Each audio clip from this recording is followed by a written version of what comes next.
হয় দেৱপ্ৰতিম চাওক, আমি ইতিমধ্যে উল্লেখ কৰিছোঁৱে যে 12.7 লাখ মেট্ৰিক টন যি ইউৰিয়া উৎপাদনৰ কাৰণে ভাৰত চৰকাৰ আৰু অসম চৰকাৰে যি পদক্ষেপ হাতত লৈছে, এই পদক্ষেপৰ প্ৰাৰম্ভিক যি প্ৰক্ৰিয়া, এই প্ৰক্ৰিয়া অনুসৰি 21 ডিচেম্বৰত পুৱা 10:30 বজাত প্ৰধানমন্ত্ৰী নৰেন্দ্ৰ মোদীয়ে নামৰূপৰ যি হাবজান অঞ্চল আছে, এই হাবজান অঞ্চলত ব্ৰহ্মপুত্ৰ ভেলী ফাৰ্টিলাইজাৰৰ 12.7 লাখ মেট্ৰিক টন উৎপাদনক্ষম এটা ইউৰিয়া প্ৰকল্পৰ আনুষ্ঠানিক আধাৰশিলা স্থাপন কৰিব। আৰু ইয়াৰ কাৰণে যিখিনি যাৱতীয় পদক্ষেপ গ্ৰহণ কৰিব লাগে, এয়া নিৰাপত্তা দিশৰ পৰাই হওক বা অন্যান্য ক্ষেত্ৰৰ পৰাই হওক, ইতিমধ্যে সকলো ধৰণৰ প্ৰস্তুতি চলোৱা হৈছে। এক অৰ্থত ক'ব লাগিব যে ইতিমধ্যে নামৰূপৰ যি হাবজান অঞ্চল আছে, এই হাবজান অঞ্চল যুদ্ধক্ষেত্ৰত পৰিণত হোৱা বুলি ক'ব লাগিব, যিহেতু কেৱল স্থলপথৰে নহয়, আকাশমাৰ্গেৰেও নিৰাপত্তাৰ সকলো দিশ তন্নকৈ চোৱা হৈছে।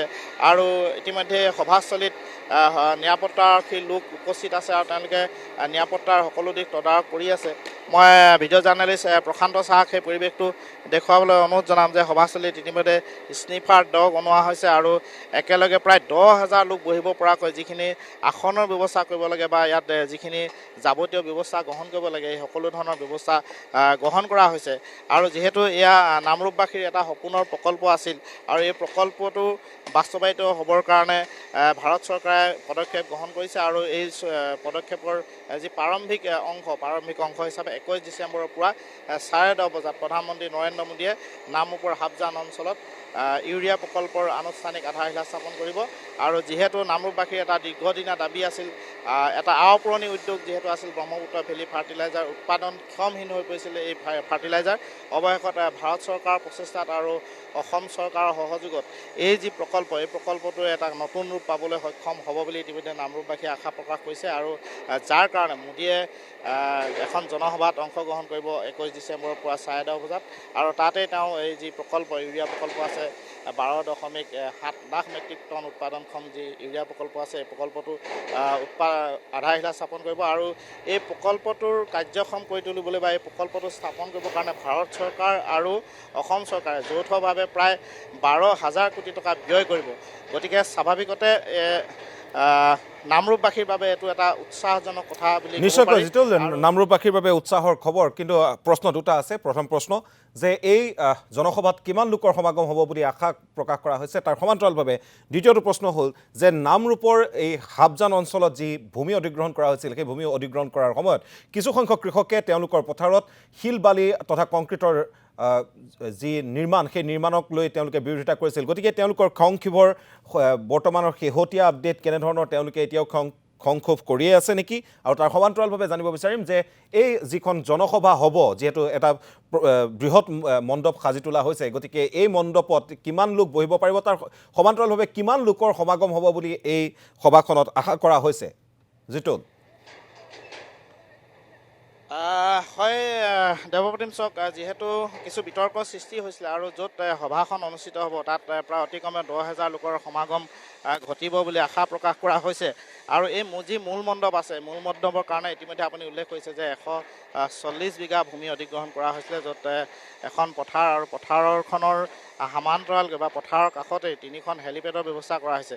আৰু এইখিনিতে প্ৰশ্ন উত্থাপন হৈছে বা বিভিন্নজনে প্ৰশ্ন উত্থাপন কৰিছে, যিহেতু কৃষিভূমিত কংক্ৰিটৰ ব্যৱস্থা কৰা হৈছে, যাৰ কাৰণে অনাগত সময়ত এই পথাৰৰ যি শস্য উৎপাদনৰ ক্ষেত্ৰত বিৰূপ প্ৰভাৱ পৰিব নেকি, তেনেধৰণৰ কিছু শংকা ইয়াৰ স্থানীয় লোকসকলে ব্যক্ত কৰিছে, যাৰ কাৰণে কিছু বিতৰ্কৰ সৃষ্টি হৈছিল। আৰু যিহেতু এই পৰ্যন্ত পথাৰৰ ভূমি ব্যৱহাৰৰ কাৰণে পথাৰৰ গৰাকীয়ে যি ক্ষতিপূৰণ পাব লাগে, সেই ক্ষতিপূৰণ এতিয়ালৈকে পোৱা নাই বুলি জানিব পৰা গৈছে। মই বিজেপিৰ এগৰাকী কৰ্মকৰ্তা আছে, মই তেখেতৰ ওচৰলৈ যাবলৈ চেষ্টা কৰিম, তেওঁৰ পৰা জানিবলৈ চেষ্টা কৰিম যে যিখন সভা, মোদীৰ যিখন সভা, এই সভাখনৰ কিমান লোকে অংশগ্ৰহণ কৰিব আৰু এই সভাখন আনুষ্ঠানিকভাৱে বা যি প্ৰকল্প আনুষ্ঠানিকভাৱে আধাৰশিলা হ'ব, তাৰ কাৰণে আপোনালোকৰ প্ৰিপেৰেশ্যনটো কেনেকুৱা প্ৰিপেৰেশ্যন চলাইছে ছাৰ?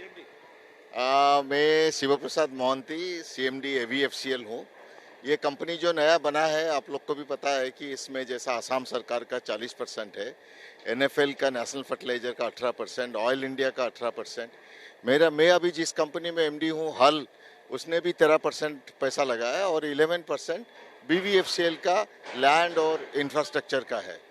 तो इसमें पैसा BVFCL का सिर्फ लैंड और इसका बदले में हम 11% दे रहे हैं। बाकी ये 4 कंपनी पैसा लगाएंगे, Assam government, oil India, NFL और हल। इस टोटल प्रोजेक्ट 10,600 करोड़ का है और इसका 4 साल में इस प्रोजेक्ट को कंप्लीट करना है, 48 महीना रखा है। जबकि एक नॉर्मल यूरिया प्लांट 3 साल में होता है, लेकिन यहाँ बारिश का कारण हम लोगों ने 4 साल का टाइम लिया है। और आपने जैसा देख रहे हैं कि आज देश का यशस्वी प्रधानमंत्री यहाँ आ रहे हैं, ये AVFCL के लिए एक बहुत बड़ा सौभाग्य का विषय है। नामरूप वासी, आसाम वासी के लिए तो है ही, लेकिन AVFCL जो नया कंपनी पैदा हुआ है, आज उसका भूमि पूजन के लिए आ रहे हैं। और हम हर तरह का सोच रहे हैं कि जैसा हमारे माननीय मुख्यमंत्री ने इतना बड़ा स्टेप लिया है, कोई सरकार 40% शेयर नहीं लेता है, लेकिन उन्होंने इस प्रोजेक्ट को लाने के लिए उन्होंने अपना 40% शेयर रखा है, जिससे कि ये प्रोजेक्ट बहुत जल्दी आएगा। और मैं उम्मीद रखता हूँ कि असम का जो हर किसान के लिए यही घर से यूरिया मिलेगा। जो यूरिया आज उत्तर प्रदेश से आ रहा है, बाकी सारे प्लांट से आ रहा है, अभी यहाँ का किसान को यहाँ का यूरिया मिलेगा। এই আসলে BVFCL অধ্যক্ষ তথা পৰিচালনা সঞ্চালক তেখেতে কৈছে যে এই প্ৰকল্পটো 4 বছৰত সম্পূৰ্ণ কৰি তুলিবলৈ চেষ্টা কৰা হ'ব। বিজেপিৰ এগৰাকী সক্ৰিয় কৰ্মকৰ্তা আছে, আপোনাৰ পৰা জানিব বিচাৰিছোঁ, প্ৰধানমন্ত্ৰী 21 ডিচেম্বৰত নামৰূপলৈ আহিব আৰু এটা সপোনৰ প্ৰকল্প নামৰূপবাসীৰ বাবে আধা আহিলা স্থাপন কৰিব। প্ৰস্তুতি কেনেকুৱা চলোৱা হৈছে ৰাজ্যিক বিজেপিৰ ফালৰ পৰা? নাই, আমি অতি উৎসাহিত হৈছোঁ। মই বিশেষকৈ নামৰূপৰ এজন নাগৰিক হিচাপে আমি খুব উৎসাহেৰে প্ৰধানমন্ত্ৰী ডাঙৰীয়া অহালৈ বাট চাই আছোঁ আৰু আমি গোটেই অঞ্চলটোতে ৰাইজক ইয়ালৈ আহিবলৈ আহ্বান জনাইছোঁ। আমি এখন সভা সম্পূৰ্ণ সফল কৰিবই লাগিব। আমি সৰুতে পঢ়িছিলোঁ যে নামৰূপৰ হাৰ আনি কামৰূপত দিম। মাজতে আমাৰ নামৰূপৰ হাৰ কামৰূপলৈ নিয়াটো কিছু স্থবিৰ হৈছিলে, কিন্তু এতিয়া আকৌ প্ৰাণ পাই উঠিছে।